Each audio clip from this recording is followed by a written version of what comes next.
अस्सलाम वालेकुम, नमस्कार साथियों, कैसे हैं आप लोग। उम्मीद है आप सब लोग खैरियत से होंगे।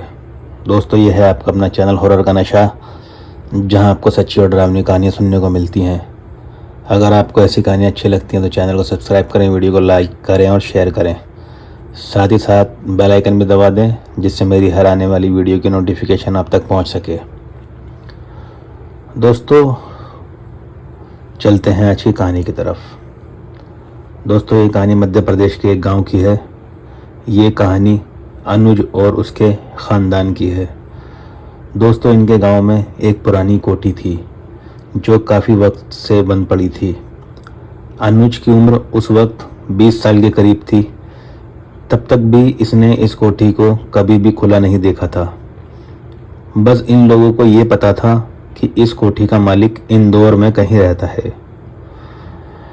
अनुज के 4 चाचा थे जो अनुज के घर के आसपास ही रहा करते थे और इन्हीं के लड़कों के साथ अनुज खेलता था, यानी कि काफ़ी बड़ा परिवार था। एक दिन अनुज के पिता को वो कोठी का मालिक मिला और उनसे कोठी बेचने की बात कही।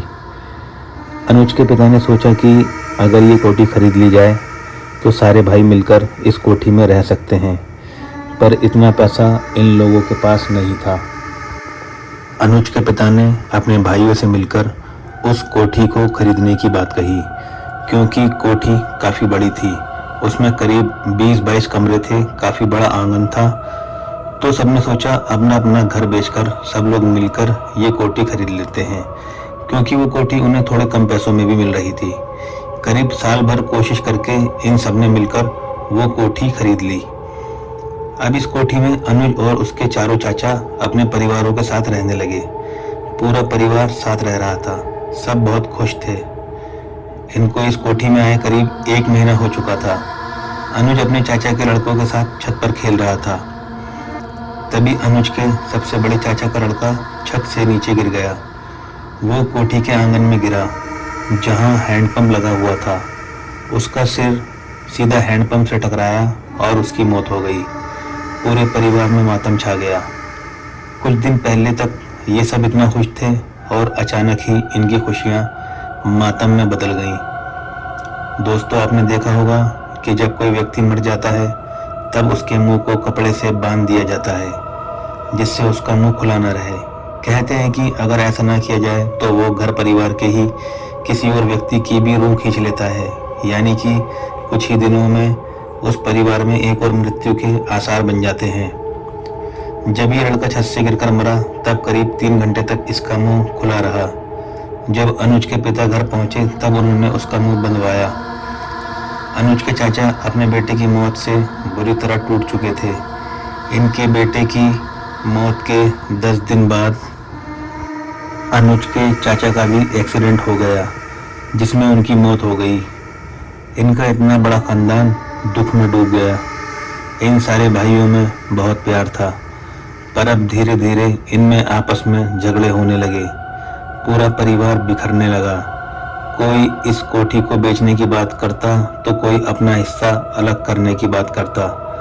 अनुज के बड़े चाचा के मरने के बाद 4 महीने बाद अनुज के सबसे छोटे चाचा की तबीयत भी बिगड़ने लगी और एक रात उनकी भी मौत हो गई।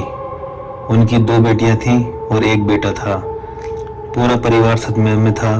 किसी को कुछ समझ नहीं आ रहा था कि ये सब क्या हो रहा है। छोटे चाचा की मौत के बाद 3 महीने तक सब ठीक रहा।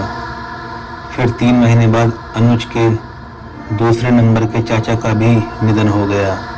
इनके 3 लड़के थे और 1 लड़की थी। अनुज के पिता को एहसास होने लगा कि शायद अब वो भी ज़्यादा दिन तक जीवित नहीं रह पाएंगे। अनुज के दूसरे नंबर के चाचा की मौत के करीब 6 महीने बाद अनुज के पिता ने अनुज से कहा कि मेरी सभी बहनों को घर बुला लो, मैं सबसे मिलना चाहता हूँ। अनुज ने कहा कि ठीक है, मैं कल सबको बुला लाऊंगा। लेकिन अगले दिन सुबह 7 बजे अनुज के पिता के सीने में दर्द उठना शुरू हो गया। सभी घर वाले उनको जल्दी जल्दी हॉस्पिटल लेकर पहुंचे। हॉस्पिटल तक वो खुद चल कर गए और डॉक्टर को बता ही रहे थे कि मेरे सीने में दर्द हो रहा है। तभी उन्हें एक हिचकी आई और उनकी भी मौत हो गई। ये सब चीज़ें अनुज के सामने हुई। लगातार इनके घर में 2 साल तक मौतें होती रहीं। इन्होंने इस कोठी में एक भी त्योहार नहीं मनाया था। इस घर में करीब 20-22 मर्द आए थे, लेकिन अब अनुज को मिलाकर सिर्फ 9 ही बचे थे, जबकि किसी भी महिला की मृत्यु नहीं हुई थी।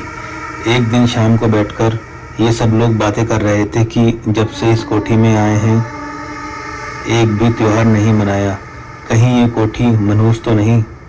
अनुज की बड़ी चाची ने जब ये बात कही तो सारे घरवाले यही सोचने लगे कि शायद इस कोठी में ही कुछ गड़बड़ है। कुछ लोग तो फौरन उस कोठी को छोड़कर जाना चाहते थे, पर वो जाते भी कहाँ, सब कुछ बेचकर तो ये कोठी खरीदी थी। उन्होंने किसी पुजारी को बुलाया और उनसे कुछ करने को कहा, पर वो पुजारी इन चीज़ों के बारे में ज़्यादा नहीं जानते थे। वो तो बस पूजा पाठ कराया करते थे। लेकिन इन पुजारी की पहचान एक तांत्रिक से थी, जो भूत प्रेतों का उतारा किया करते थे। कुछ दिन बाद वो पुजारी उस तांत्रिक को लेकर वहां पहुंचे, लेकिन उस कोठी में कभी भी किसी को भी भूत प्रेत आत्मा ऐसी चीज़ों की मौजूदगी का एहसास नहीं हुआ था। फिर इस तांत्रिक को लाने का क्या मतलब? सभी लोग यही सोच रहे थे कि पुजारी जी इसे यहाँ क्यों लाए हैं।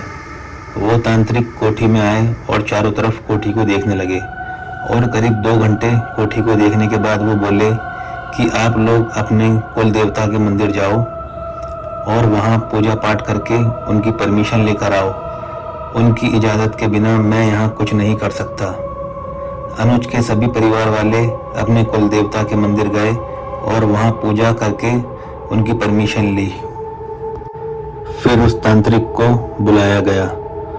उस तांत्रिक ने उस कोठी के आंगन के बीचों बीच खुदाई करवाई, जहां उसे कुछ जादू टोने का सामान मिला, और उसमें एक गुड़िया थी जो अब हिलने लगी थी, यानी उसमें जान पड़ चुकी थी। वो जादू टोना 50 साल से पहले किसी पर किया गया था, उस घर के सभी मर्दों को मारने के लिए। उस तांत्रिक ने उस गुड़िया समेत सभी सामान को जला दिया और कुछ मंत्रों से उस कोठी को पवित्र किया। पर फिर भी अनुज के घरवाले उस हिलती हुई गुड़िया को देखकर इतना डर गए थे कि उन्होंने वो कोठी खाली कर दी। वो कोठी आज भी मौजूद है और अब काफ़ी ज़्यादा पुरानी हो चुकी है। अपने इतिहास के कारण कोई भी इस कोठी को खरीदना नहीं चाहता।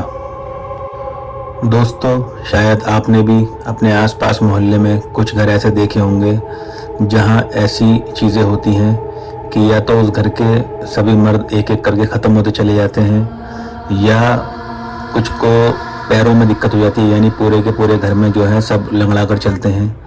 दोस्तों, ये सब कोई जादू टोना हो सकता है। दोस्तों, इसी तरह की वीडियो देखने के लिए चैनल को सब्सक्राइब करें, वीडियो को लाइक करें और शेयर करें। मिलते हैं अगली वीडियो में। खुदा हाफिज़।